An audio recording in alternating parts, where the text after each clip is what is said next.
अस्सलाम वालेकुम दोस्तों, इन साइड में मौजूद फखर में खुश आमदीद। लाल डायरी के बाद सैटेलाइट फ़ोन, शहबाज गिल साहब के लिए एक और मुसीबत खड़ी होगी। ना सिर्फ शहबाज गिल बल्कि अब असद उमर साहब और इमरान खान साहब भी इस शिकंजे के अंदर, इस घेरे के अंदर फंसते जा रहे हैं, क्योंकि जो जो चीज़ें सामने आ रही हैं उनके जो नताइज हैं वो यकीनी तौर पर बहुत ज़्यादा दूररस भी होंगे और इसका फैलाव बढ़ता चला जाएगा। अब अगरचे शहबाज गिल साहब को जुडिशल मजिस्ट्रेट की तरफ से वो जो है उनका रिमांड उसमें तोसी नहीं की गई और उनको अडयाला जेल भेज दिया गया है, लेकिन शहबाज गिल के खिलाफ एक और मुकदमा भी दर्ज कर लिया गया है और इस मुकदमे के नतीजे में जो उनकी मुश्किलात हैं वो यकीनी तौर पर कम नहीं होंगी बल्कि बढ़ जाएंगी। और पार्लियामेंट लॉजेस में जो उनके कमरे में छापे के दौरान मिलने वाला सामान था वो भी अब उनके लिए मुश्किलात पैदा कर रहा है, क्योंकि लाल डायरी के हवाले से तो उनका ये मानना था कि जनाब डायरी मेरी नहीं, नहीं पता कौन ऐसे रख गया है, लेकिन अब इस डायरी को पढ़ने के बाद, इस डायरी से मिलने वाले मवाद के बाद अब हुकूमत की तरफ से और कानून नाफज करने वाले इदारों ने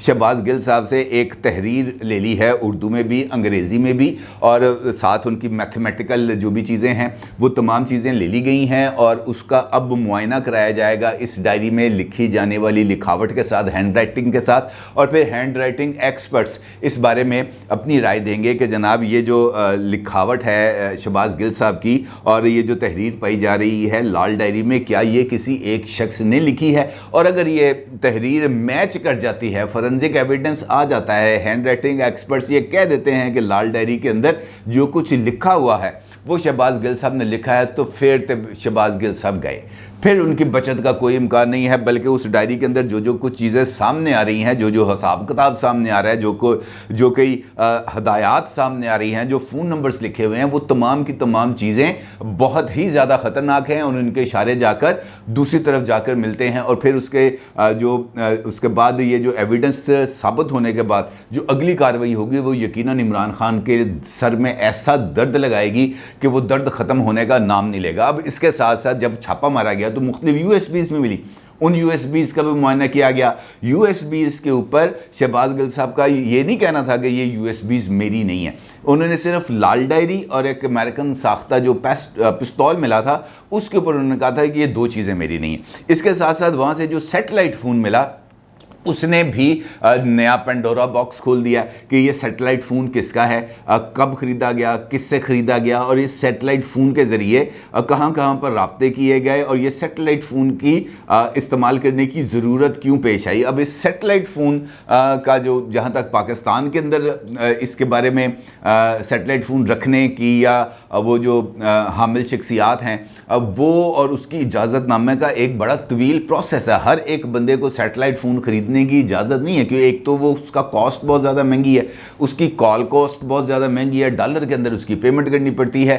सैटेलाइट फ़ोन रख सकते हैं लेकिन उसके लिए इजाज़त मुतलका महकमों की लेना ज़रूरी है। चंद शख्सियात और इदारे ही ये सैटेलाइट फ़ोन रख सकते हैं। मिसाल देता हूँ आपको, मिसाल ये जो हमारे कोपैमा हैं ये जब जाते हैं नांगा पर्वत की चोटी सर करने के लिए या केटू की चोटी सर करने के लिए, तो उस वक़्त वो सैटेलाइट फ़ोन अपने पास रखने की खुसूसी इजाज़त लेते हैं, क्योंकि जैसे जैसे आप बुलंदी पर जाते हैं आपको ये जो आम मोबाइल नेटवर्क्स हैं इनके आपको सिग्नल्स नहीं मिलते, उस वक़्त आपको रब्ता रखने के लिए सैटेलाइट फ़ोन की ज़रूरत होती है, लिहाजा उस वक्त वो सैटेलाइट फ़ोन इस्तेमाल कर लेते हैं। अब शहबाज गिल साहब को सैटेलाइट फ़ोन रखने की क्या ज़रूरत थी, क्या उनको मसला था, क्या चीज़ थी? बुनियादी तौर पर ये जो हमारे आम टेलीफोन्स हैं जो लोकल मोबाइल टावर्स के साथ कनेक्ट होते हैं और उसको ट्रैक करना और उसकी कॉल्स को रिकॉर्ड करना बहुत ज़्यादा आसान होता है, क्योंकि ये लोकल एरिया ही है और उसके अंदर इनकी कनेक्टिविटी होती है। जबकि सैटेलाइट फ़ोन ने बराह रास्त जाके सैटेलाइट से कनेक्ट होना है और उसके बाद उसने किसी टावर की उसने मदद नहीं लेनी, उसने वहीं से सिग्नल थ्रो करने हैं और जिस भी जगह पर बात होनी है वहाँ पे बात हो जाएगी। अब ये सैटेलाइट फ़ोन रखने का मतलब ये है कि इमरान खान साहब या पाकिस्तान तहरीक इंसाफ या शहबाज गिल साहब जो भी हैं वो अपनी कॉल्स को रिकॉर्ड होने से बचाने के लिए सैटेलाइट फ़ोन इस्तेमाल कर रहे थे। अब जब शहबाज गिल साहब से पूछा गया कि जनाब ये सैटेलाइट फ़ोन आपके पास क्यों आया, ये सैटेलाइट फ़ोन आपने कहाँ से ख़रीदा, तो उनका जवाब था मुझे नहीं पता, कब ख़रीदा मुझे नहीं पता, किसका है, मेरा है, भाई आपका है तो आपने कहीं ना कहीं से तो ख़रीदा है वो सेटेलाइट फ़ोन, उसकी कोई रसीद दे दें। ये सेटेलाइट फ़ोन का कोई इजाज़तनामा है वो बताएं, मेरे को नहीं है भाई। फिर ये कैसे सिस्टम कैसे चलेगा? अब उसके लिए भी इसका एक जो तरीक़ाकार है उसको उसके मुताबिक सेटेलाइट फ़ोन का भी एक फोरेंसिक कराया जाएगा और वहाँ से जो डिटेल्स मिलेंगी उसके मुताबिक कार्रवाई चलेगी। अब ये सेटेलाइट फ़ोन्स को इस्तेमाल करने की ज़रूरत क्या पेश आती है, इसकी मैं आपको एक छोटी सी ताज़ा तरीन मिसाल देता हूँ। इमरान खान साहब ने चंद दिन पहले एक ख़बर आई थी मुख्तलिफ़ अखबारात में कि जनाब इमरान खान साहब ने एक लॉबिंग कंपनी और एक पीआर कंपनी दोनों के साथ एग्रीमेंट किया है। पीआर कंपनी के साथ भी एक रिटेनरशिप की है और एक लॉबिंग कंपनी। अच्छा, ये जो लॉबिंग कंपनी है ये अमेरिकन CIA के एक साबिक एजेंट की कंपनी है और इसके साथ जो मुआहदा है ये वो जो आया नहीं था साइफर मार्च के अंदर, वो उस साइफर के मौसूल होने से मेरे ख्याल से को 3 या 4 दिन पहले इस कंपनी के साथ उन्होंने मुआहदा किया था। अब ये जो सेटेलाइट फ़ोन है मैं आपको इसकी बता रहा हूँ कि ये कैसे कैसे इस्तेमाल किया जाता है। मैं इन लोगों को अगर कोई हदायत देनी पड़ेंगी तो वो आम नेटवर्क के ज़रिए तो नहीं जाएगा ना, वो व्हाट्सएप कॉल्स के ज़रिए या उसके ज़रिए नहीं। इसके लिए सेटेलाइट फ़ोन बेहतरीन चीज़ है, लिहाजा ये मुआहदा किया गया। और जैसे ही ये इमरान खान साहब के हवाले से ये ख़बर सामने आई कि जनाब उनको गिरफ़्तार किया जा रहा है या उनके ख़िलाफ़ इंसदाद दहशतगर्दी का पर्चा दर्ज कर लिया गया है, तो पूरे एक तयशुदा मनसूबे के तहत पूरे इंटरनेशनल मीडिया में ख़ास जगहों पर जगह ख़रीद के, आपको पता ही है वो तो रिटेनरशिप के ऊपर लिखा हुआ है कि जनाब हम आपकी खबरें छुपवाएंगे, उन खबरों के एवज़ जो भी खर्चा होगा वो आपने हमें देना। हमारी अपनी फ़ीस इतनी है $25,000 या $30,000, वो आपने हमें देने हैं। इसके अलावा जो रिकरिंग कॉस्ट होगी वो हम आपसे वसूल करेंगे जिस भी जगह पर हो। अब सिर्फ चंद दिन के अंदर इमरान खान साहब के हवाले से दुनिया के हर एक बेहतरीन अखबार के अंदर उनकी कवरेज हुई है, भरपूर तरीके से कवरेज हुई है। और ये इमरान खान की लॉबिंग करने वाली जो अमरीकी फ़र्म है उन्होंने ये जो आलमी जराइद है और नशरियाती इदारों पर एकतरफ़ा तौर पर प्रोपेगेंडा शुरू कर दिया है। PTI के हक़ में ख़बरें शाया की जा रही हैं, पाकिस्तान के ख़िलाफ़ मवाद भी नशर किया जा रहा है। और ये जो मुहिम है ये मुहिम वही लॉबिंग कंपनी चला रही है जहाँ पर जो CIA का साबिक स्टेशन चीफ़ है वो इस कंपनी का हेड है। और इस कंपनी के ज़रिए जो एक इमरान खान के हक़ में और पाकिस्तान के ख़िलाफ़ जो एक मवाद है वो नशर किया जाता है। कभी अल जज़ीरा पर कोई एक छोटा सा 1-1.5 मिनट का प्रोमो चल जाता है, कभी जापान टाइम्स के अंदर खबर छप जाती है, कभी किसी जगह पर एक मुकम्मल, ये 3 दिन के अंदर एक मुकम्मल कोलाज सामने आएगी ना, फ़लाँ जगहों पर लीडिंग इंटरनेशनल अखबारात के अंदर ये खबर छपी है। और इसके अंदर ये पता चला है कि जनाब ये पाकिस्तान के मामलात के साथ तक जा रहे हैं। तो इसका मतलब ये है कि यहाँ पर जो लोग मौजूद हैं वो इन लोगों को जब हदायत देते हैं या इनके साथ कंटेंट शेयरिंग होती है तो उसको सेव रखना चाहिए। ऑल्दो व्हाट्सएप भी एंड टू एंड इंक्रिप्शन पे चलता है, आईफोन की सिक्योरिटी फीचर्स भी बहुत ज़्यादा हैं, लेकिन ये जो कम्युनिकेशन है उसके बाद वो अमूमी तौर पर सेटेलाइट फ़ोन्स के ज़रिए ही होती है और सेटेलाइट फ़ोन्स इसके अंदर बहुत इंपॉर्टेंट रोल प्ले करते हैं। इसी तरीके से शहबाज गिल साहब के कमरे से चूँकि एक अमेरिकन साख्त का पिस्तौल भी बरामद हुआ था, तो शहबाज गिल साहब ने उसकी ओनरशिप अपने पास उन्होंने इनकार कर दिया था कि जनाब ये मेरी ओनरशिप नहीं है। अब उनका ये कहना था कि ये हो सकता है कि मेरे जो बॉडीगार्ड्स थे जो यहाँ पर रहते हैं ये जो पिस्टल है ये उनका हो। फिर कानून नाफज करने वाले इदारों ने उनसे कहा शहबाज गिल साहब से कि तुसी वो गार्ड पेश कर दो जिसके पास था। वो जो गार्ड है ना उसका नाम पता चल सका ना ही वो गार्ड पेश हो सका, जिसके बाद फिर उनके ख़िलाफ़ ये वाला नाजायज़ असला 9mm पिस्टल रखने का बग़ैर लाइसेंस ये एक मुकदमा भी शहबाज गिल साहब के ख़िलाफ़ अब दर्ज कर लिया गया है। उसके अंदर ये वजह बताई गई है कि जनाब इतने लोगों की मौजूदगी में, टीवी कैमरों की मौजूदगी में छापा मारा गया था पार्लियामेंट लॉजेस के उस कमरे में जिस पर शहबाज गिल साहब काबिज़ थे और वहाँ से ये चीज़ें बरामद हुई। इस लाइल डायरी के बारे में उनका ये कहना था कि जनाब ये मेरी नहीं है। पर्स उनका बरामद हुआ जिसके ऊपर उनका ये कहना था कि मुझे नहीं पता ये पर्स यहाँ पे मेरा कहाँ से आ गया, मैं तो गड्डी छड़ के आया था, ये यहाँ पर कैसे आ गया। उन्होंने कहा जी मुझे इस बात का पता नहीं है। और उसके साथ लाल डायरी से, उन्होंने कहा जी मुझे नहीं पता। पिस्टल का उन्होंने कहा जी मुझे नहीं पता। अब इस पर तहकीकात जारी हैं और इंकशाफ ताज़ा तरीन ये हुआ है, और वो इंकशाफ किया है हमारे वज़ीर दाखिला जनाब राना सनाउल्लाह साहब ने, कि शहबाज गिल साहब ने एक तहरीरी बयान दिया है, तहरीरी बयान, जिसके अंदर उनका ये कहना है कि ये जो उन्होंने बयान दिया था निजी टीवी पर, वो बयान पार्टी पॉलिसी के ऐन मुताबिक था, और ये पार्टी पॉलिसी के तहत ही उन्होंने ये बयान दिया है।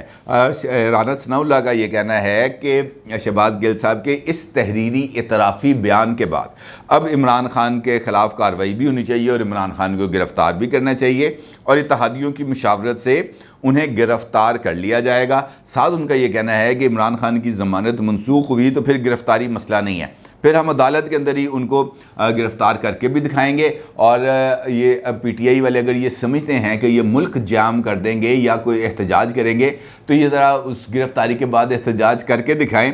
25 मई से ज़्यादा इनका बेहतर इलाज किया जाएगा। उसके साथ उन्होंने शहबाज गिल साहब के हवाले से इस हवाले से भी ज़िक्र किया कि ये जो सेटेलाइट फ़ोन है, उन्होंने भी इन्हीं बातों की तस्दीक की। उन्होंने कहा शहबाज गिल के कमरे से सेटेलाइट फ़ोन बरामद हुआ है, फ़ोन किसी ना किसी के नाम पर तो ख़रीदा गया होगा, सेटेलाइट फ़ोन का फोरेंसिक ऑडिट कराया जाएगा। यानी वो इस बात की तस्दीक कर रहे हैं कि शहबाज गिल साहब से ये जो सेटेलाइट फ़ोन है उसके बारे में तफसीलात पूछी गई, तो उन्होंने तफसीलात नहीं बताई। उन्होंने हूँ हाँ किया, मन नहीं पता किदा है, मन नहीं पता कौन है, कितों ख़रीदा मुझे याद नहीं है, कौन सा नंबर इस पर ऑपरेट था मुझे याद नहीं है, उस किस्म के उन्होंने बयान दिए। अलबत्ता उन्होंने ये नहीं कहा कि ये फ़ोन मेरा नहीं है, क्योंकि उन्हें पता है कि जब ये नंबर उसके पीछे लिखा हुआ जो भी नंबर है वो वहाँ पर जाएगा, उस कंपनी के जिसने वो सेटेलाइट फ़ोन इशू किया है उसका रिकॉर्ड चेक करेंगे तो सारी डिटेल्स सामने आ जाएंगी, और सेटेलाइट फ़ोन वाले तो फिर तमाम तर डिटेल्स दे भी देंगे। वो ये नहीं कहेंगे जनाब हमने ये वाली आपको इंफॉर्मेशन नहीं देनी। अच्छा, इसके साथ साथ एक और डेवलपमेंट है। डेवलपमेंट ये है कि इमरान खान साहब और असद उमर साहब जो है, ये दोनों शख्सियात को 50-50 हज़ार रुपये का जुर्माना अब अदा करना पड़ेगा। जुर्माना हो गया, उन्होंने कहा जनाब पैसे कटो, पैसे जमा कराओ। ये जुर्माना इमरान खान साहब और असद उमर साहब को हुआ था इंतखाबी कवायद की और इंतखाबी ज़ाब्ता अखलाक की खिलाफ वर्जी के ऊपर, जब इन्होंने KPK के अंदर इलेक्शन कमीशन की तरफ से नोटिस जाते थे इमरान खान वज़ीर आज़म है कि जनाब फ़लाँ हल्के के अंदर इलेक्शन हो रहा है, वहाँ पर आपने नहीं जाना, तो वो नोटिस फाड़ के डस्टबिन में फेंक देते थे और वहाँ पर जाकर जलसा भी करते थे। वहाँ पर जाकर जो है जो तरक्याती मनसूबे हैं उनका ऐलान भी करते थे।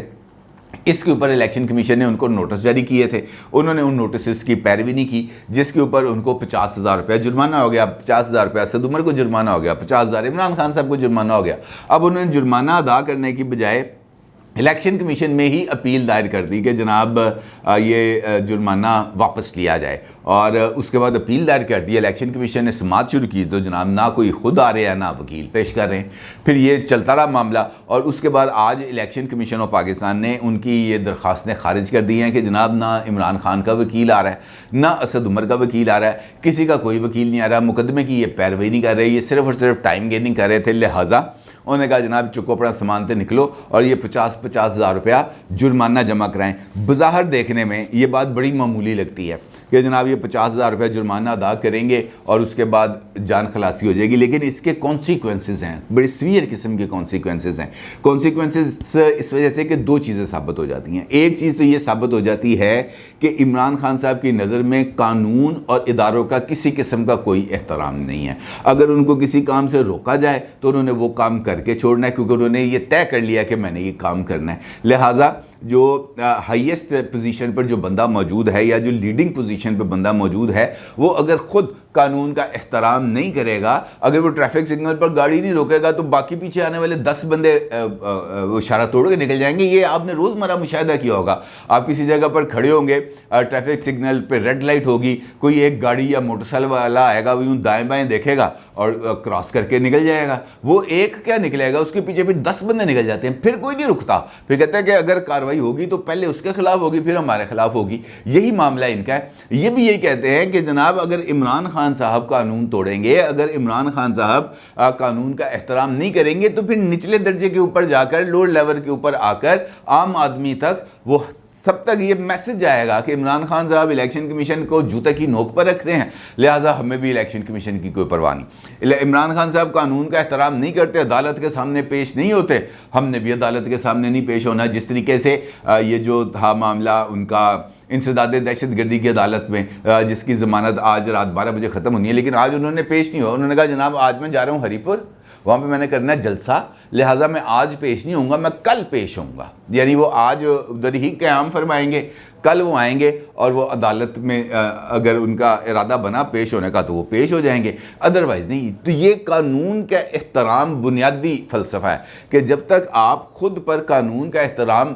लागू नहीं करेंगे उस वक्त तक ये मामला आगे नहीं चलेगा। बेशक आप तकरीरों के अंदर जो मर्ज़ी कह दें, मिसालें दे दें हज़रत उमर की या नबी करीम सल्लल्लाहु अलैहि वसल्लम की, जैसी मर्ज़ी मिसाल दे दें। अमल बुनियादी चीज़ है, अमल।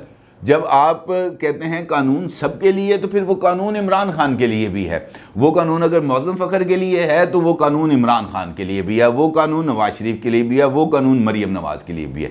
लेकिन अगर कानून ने सिर्फ मौज़म फ़खर पर आगे अटैक करना है, मौज़म फ़खर को पर ने कानून की तमाम बिजलियाँ गिरनी हैं, बाकी किसी के ऊपर कानून की बिजली नहीं गिरेगी, तो इसका मतलब ये है कि वो इमरान खान जो कहते थे एक नहीं दो पाकिस्तान, एक नहीं दो कानून, तो वाक़तन यहाँ पर एक नहीं दो कानून ही चल रहे हैं। आम आदमी के लिए कोई और इशराफिया के लिए कोई और देखना यह है कि ये कानून की जो बेहुरमती है ये किस हद तक इसको हमारे इदारे अब बर्दाश्त करते हैं, क्योंकि अब तो इमरान खान साहब ने अदलिया को भी चैलेंज करना शुरू कर दिया है। उन्होंने इस बात का ऐलान कर दिया कि जनाब ना मैंने वहाँ पर माफ़ी मांगनी है और ना ही मैंने किसी किस्म की कोई डिफेंसिव पोजीशन लेनी है जो इस्लामाबाद हाई कोर्ट में उनके खिलाफ तौहीन अदालत का मामला चल रहा है। उन्होंने कहा जनाब मैंने जो कह दिया मैं उस पर कायम हूँ, मैं उससे पीछे नहीं हटूँगा, चाहे मुझे नाअहल कर दें, चाहे मुझे जो मर्ज़ी सज़ा दे दें, लेकिन मैं वहाँ पे पीछे नहीं हटूँगा। अब देखने यह कि इमरान खान साहब अपने इस मौक़िफ़ से कब यू टर्न लेते हैं, क्योंकि यू टर्न उन्होंने ले लेना, ये बात मुझे पता है, मैं पक्का पता है, यू टर्न ले लेना उन्होंने।